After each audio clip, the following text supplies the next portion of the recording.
बहुत उरसा पहले जापान के एक खूबसूरत गांव योकोहामा में दो भाई रहते थे, हारो और हिनाटा। हारो बड़ा भाई था, मेहनती भी और किस्मत का भी लाडला। उसकी खेती लहलहाती थी और दौलत उसके कदम चौमती थी। मगर छोटा भाई हिनाटा, वो अभी भी गर्बत से लड़ रहा था। वो दिन भर अपने भाई के खेतों में काम करता और बदले में सिर्फ थोड़े से पैसे हासिल करता। एक दिन थका हारा हिनाटा वापसी पर एक दरख्त के नीचे बैठ गया। उसके दिल में सिर्फ एक ही सवाल था, क्या मेरी किस्मत कभी बदलेगी? अचानक आसमान पर बिजली चमकी और एक सफेद लिबास में मलबूस औरत उसके सामने जाहिर हुई। वो जमीन पर गिरे हुए दाने समेट रही थी।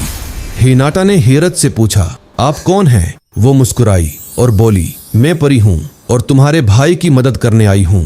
हिनाटा ने बेबसी से कहा, अगर वो उसकी परी है तो मेरी कहाँ है? परी ने इशारा किया, शिमाल के पहाड़ के पार तुम्हारी किस्मत तुम्हारा इंतजार कर रही है। और फिर वो गायब हो गई। हिनाटा फौरन रवाना हुआ, मगर रास्ते में एक और साया उसके पीछे आ गया। बदकिस्मती की परी, मुझे छोड़कर मत जाओ, मैं बरसों से तुम्हारे साथ हूँ। हिनाटा ने सोचा और कहा, ठीक है, मेरे साथ चलना है तो इस बोतल में आ जाओ। दीवी मान गई और एक लम्हे में छोटी होकर बोतल में कैद हो गई। जोहर अगले ही लम्हे हिनाटा ने वो बोतल दिल में फेंक दी। पहाड़ पार करने के बाद एक बूढ़े शख्स ने उसे काम दिया, खोदो और जो मिले तुम्हारा। हिनाटा ने खोदना शुरू किया और कुछ ही देर में इस जमीन से सोना चमकने लगा। फिर एक खुफिया रास्ता खुला तो जो उसे एक झोंपड़ी तक ले गया, जहां सोना, चांदी, खजाने हर तरफ बिखरे हुए थे। फिर एक संदूक से आवाज आई, मुझे आजाद करो। जैसे ही उसने संदूक खोला, एक रोशन दीवी बाहर आई, मैं तुम्हारी किस्मत हूं, अब हमेशा तुम्हारे साथ रहूंगी। हिनाटा अमीर हो गया, मगर उसका दिल नहीं बदला। वो गरीबों की मदद करने लगा और सबका महबूब बन गया। जब हारो ने यह सब देखा तो उसके दिल में हसद पैदा हुआ।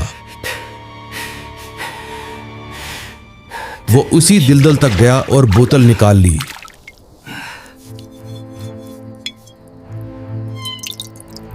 जैसे ही उसने बोतल खोली, बदकिस्मती की देवी आजाद हो गई और उससे लपट गई। अब मैं तुम्हें कभी नहीं छोड़ूंगी। और फिर हारो की सारी दौलत खत्म हो गई। उसके खेत जल गए और वो तन्हा रह गया, क्योंकि जो दूसरों के लिए बुरा सोचता है वही अंजाम उसका अपना मुकद्दर बन जाता है। याद रखो, किस्मत हमेशा उनका साथ देती है जो दिल के सच्चे होते हैं।